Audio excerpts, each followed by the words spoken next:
Hey everyone, and welcome back to the channel. Today, we're rediving headfirst into one of the most epic tales from ancient Greek mythology, the incredible journey of Jason and the Argonauts, and their legendary hunt for the Golden Fleece. Get ready for adventure, heroism, treachery, and a whole lot of mythical creatures. Our story begins in the ancient kingdom of Iolcus. The rightful heir to the throne was a young prince named Jason. But here's the twist. His wicked uncle, Peleus, had usurped power from Jason's father. Peleus, wary of an old prophecy that warned him about a one-sandaled man, eventually came face to face with a grown-up Jason, who had indeed lost a sandal, helping an old woman across a river who was secretly the goddess Hera in disguise. Peleus, not wanting to outright kill his nephew, devised a seemingly impossible task to get rid of him: retrieve the Golden Fleece from the distant, dangerous land of Colchis. This wasn't just any fleece. It was the shimmering, magical hide of a winged ram guarded by a sleepless dragon. Jason, determined to reclaim his birthright and prove his valor, accepted the challenge. But he knew he couldn't do it alone. He issued a call across Greece, and soon, heroes from every corner answered. These weren't just any heroes. We're talking about some of the biggest names in mythology: Heracles, the strongest man alive; Orpheus, the legendary musician whose melodies could charm beasts and move stones; the swift twins, Castor and Pollux; the wise Nestor, and even the skilled helmsman Tiphys. They all gathered, united by the promise of glory and adventure. To carry such an extraordinary crew across treacherous seas, a special ship was needed. And so, with the help of the goddess Athena and the master shipbuilder Argus, the magnificent vessel was constructed, the Argo, named after its builder. The Argo was no ordinary ship. It was said to have timbers from the sacred oak of Dodona, which could speak and give prophecies. With their ship ready and their crew assembled, the Argonauts, as they came to be known, set sail from Iolcus, embarking on a voyage that would challenge their courage, strength, and resolve at every turn. Their journey was fraught with peril right from the start. One of their first major stops was the island of Lemnos, inhabited solely by women who had tragically slain all their men. The Argonauts, well, they received a rather warm welcome, which almost derailed their mission entirely. Heracles had to give them a stern talking to get them back on track. Next, they encountered the fearsome King Phineus, a blind prophet cursed by the gods for revealing too many secrets. Harpies, grotesque birdwomen, tormented him ceaselessly, snatching his food whenever he tried to eat. The winged heroes, Zetes and Calais, sons of the North Wind, bravely chased away the Harpies, freeing Phineus from his torment. In gratitude, Phineus, despite his blindness, offered the Argonauts crucial advice on how to navigate the perilous Symplegades, also known as the Clashing Rocks.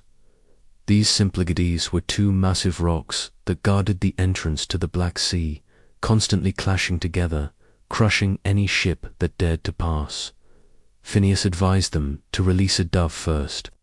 If the dove made it through, they should row with all their might. If it was crushed, they should turn back.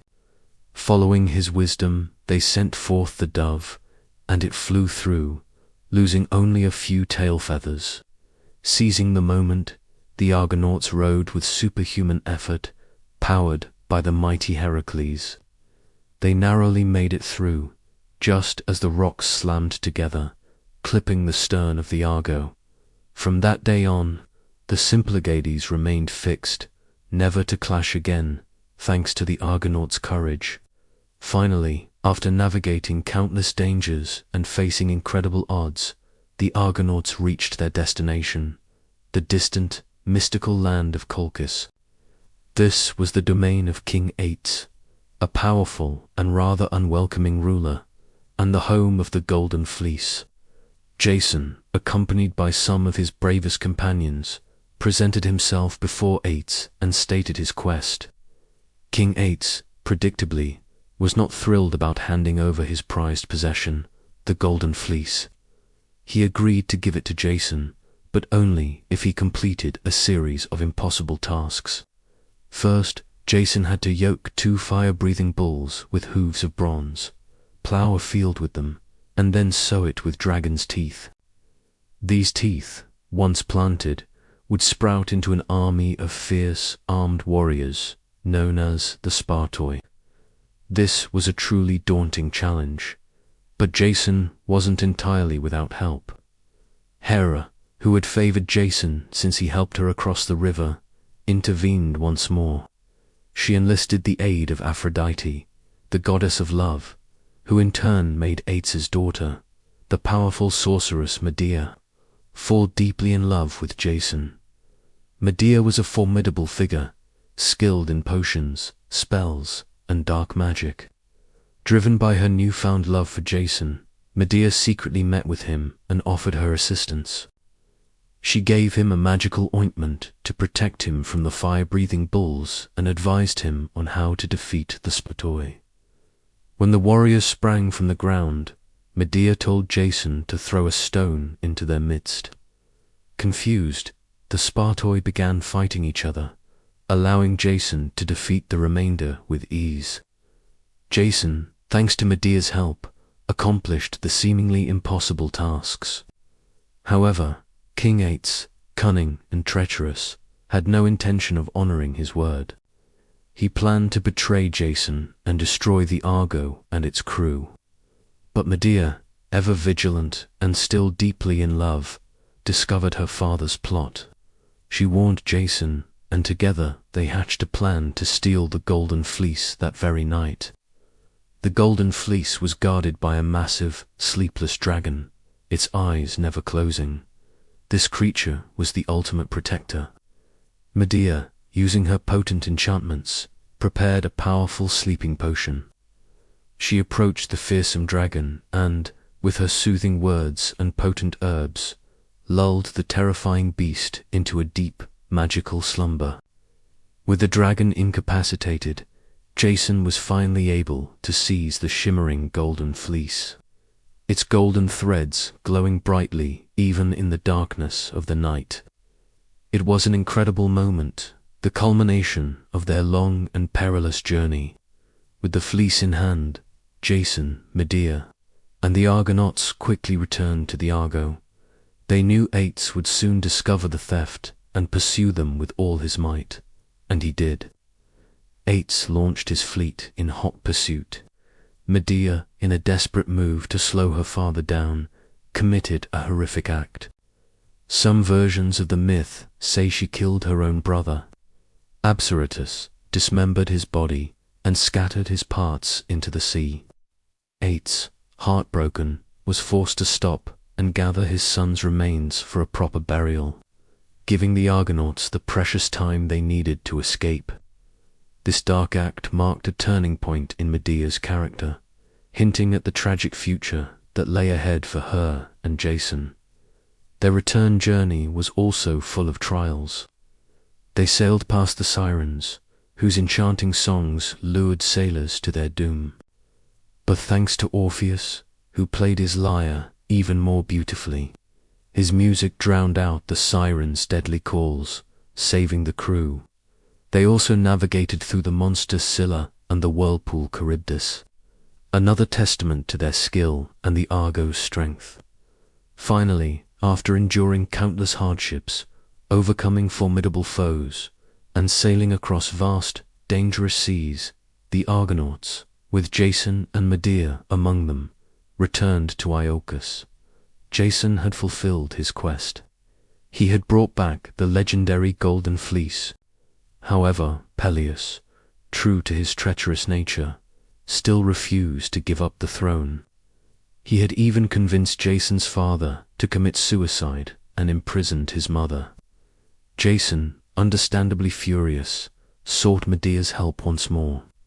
Medea, using her cunning and sorcery, devised a terrible plan for revenge against Peleus. She tricked Peleus's daughters into believing she could restore their father's youth.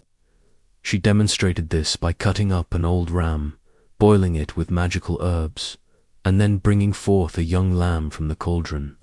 Eager to restore their father, the daughters, convinced by Medea, dismembered Peleus and boiled him, expecting him to emerge young and revitalized. Of course, he did not. Peleus died a gruesome death at the hands of his own daughters, manipulated by Medea. But this act of extreme violence turned public. Opinion against Jason and Medea. They were exiled from Iolcus and sought refuge in Corinth. For a time, Jason and Medea lived relatively peacefully in Corinth, raising their children. But Jason, ambitious and perhaps wary of Medea's reputation, eventually decided to marry Glos, the daughter of King Creon of Corinth, hoping to secure his political future. This betrayal sent Medea into a fit of uncontrolled rage and sorrow. Feeling utterly abandoned and wronged, she exacted a horrifying revenge. She sent Glos a poisoned robe and crown, which burned her and her father, King Creon, to death. In her ultimate act of vengeance against Jason, she then tragically killed her own children, leaving Jason utterly broken and alone. Medea then fled Corinth in a dragon-drawn chariot provided by her grandfather, the sun god Helios, disappearing into the mists of legend. Jason's later life was filled with despair and loneliness. He died a miserable death, ironically, when a rotten piece of the Argo, his once glorious ship, fell on him as he slept beneath its decaying hull. A sad end for such a legendary hero. The story of Jason and the Argonauts is more than just a tale of adventure.